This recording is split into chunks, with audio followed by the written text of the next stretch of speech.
What I wanted to highlight today is Allah says that the first thing and the most important thing you need to know about this month is that Quran came down in this month. This month is important because this is the month that Allah gave relief to all of humanity, that Allah Azza wa Jal decided to speak to them for one last time directly to all of us. You know, Allah Azza wa Jal gives us guidance in our personal lives, but this is one message that is relevant to every single human being directly from Allah from now until the last human being that walks on this earth. And He decided that that conversation from Allah, that final conversation from Allah that should be recited and heard over and over again, should be sent down in this month. What does that tell you and me?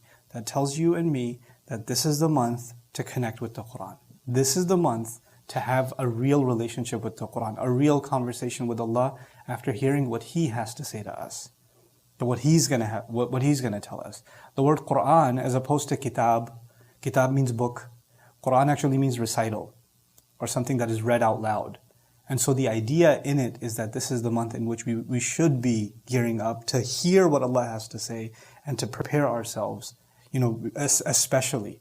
The other important thing, a mindset thing, you know, Quran is sitting on our shelf, and Quran's sitting in your home, and Quran's on your apps now, right? It's accessible. You can just, and you've memorized it. But we lose sight of the fact that what we have access to, I just recited these words, I opened this page and I recited these words, that what we have access to isn't something we're privileged to have. This came down from a very long distance, so you and I could have access to it. And we were privileged to have this access in this month. You're supposed to almost take a step back and in your mind have a reorientation. I'm reciting something that traveled across the seven heavens from Allah, so I could read what He has to say, or I could listen to what He has to tell me. Like there's a sense of appreciation. You know, like to give you an analogy, if you have something at home, something sitting around at home, you don't even think twice about it. But if you see a new package, unopened, right, and it's international wrapping, and you could tell there's stamps, like it can't, whoa, what is this? What is that? Like you have this came from somewhere far. This must be really important. There's this delivery, that sense that this is not just something that's sitting around, this is something that came especially. So the month of Ramadan is as if we have to, every time Ramadan comes, we have to almost relive the coming down of the Quran. الَّذِي أُنزِلَ فِيهِ الْقُرْآنِ. The first thing, first and foremost, psychologically, when we think of the coming of Ramadan, obviously we're thinking of fasting.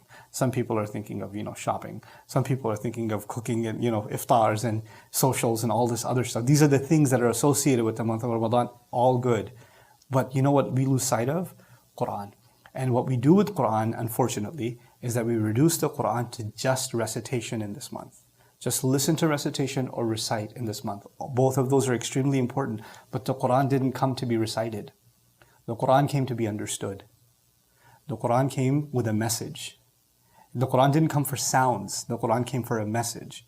So this is a month to connect not just with the sounds of the Quran, but more importantly, with the message of the Quran. So inshallah ta'ala, from here, we'll go to the next phrase tomorrow night.